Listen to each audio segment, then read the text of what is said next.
कंबल के दो टुकड़े। रमजान अली एक खुशहाल मगर स्वार्थी व्यक्ति था। शहर के पौश इलाके में उसका बड़ा सा घर था, जहां वह अपनी पत्नी और बेटे अली के साथ रहता था। उसका पिता हाजी अहमद बूढ़ा और बीमार था और लगातार खांसी से परेशान रहता था। रात को जब वह खांसते थे तो रमजान की नींद खराब हो जाती थी और उसे बहुत गुस्सा आता था। एक दिन अपनी पत्नी की सलाह पर उसने अपने पिता को नौकरों के क्वार्टर में भेज दिया।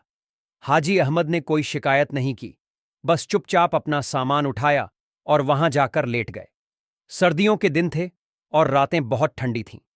एक रात रमजान का छोटा बेटा अली, जो अपने दादा से बहुत प्यार करता था, उनके कमरे में गया और देखा कि वह बिना कंबल के ठंड में ठिठुर रहे हैं।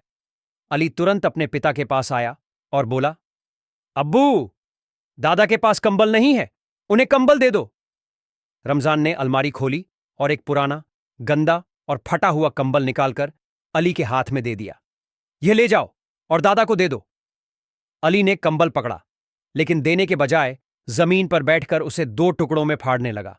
रमजान हैरानी से उसे देखने लगा और गुस्से में बोला, ये तुम क्या कर रहे हो?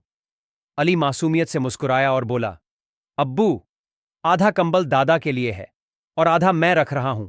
जब आप बूढ़े और बीमार हो जाओगे तो मैं भी आपको यही कंबल दूंगा। यह सुनकर रमजान के हाथ से चाय का कप गिर गया। वह सन्न रह गया। उसे अपनी गलती का एहसास हुआ और बहुत शर्मिंदगी महसूस हुई। अली की मासूम बात ने उसे आईना दिखा दिया था। वह तुरंत दौड़ता हुआ नौकरों के क्वार्टर पहुंचा, अपने पिता के कमजोर हाथ थामे और जोर जोर से रोने लगा। अब्बा, मुझे माफ कर दो। मैंने आपके साथ बहुत बुरा किया है। चलिए घर वापस चलते हैं।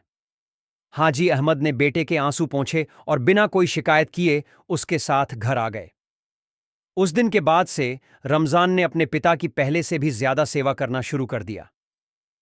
अली की छोटी सी हरकत ने एक बड़ी सीख दे दी थी, जैसा करोगे वैसा भरोगे। ये कहानी हमें यह सिखाती है कि माता पिता की सेवा करना हमारी सबसे बड़ी जिम्मेदारी है। जो उनके साथ बुरा करता है उसे जीवन में कभी न कभी इसका सामना जरूर करना पड़ता है।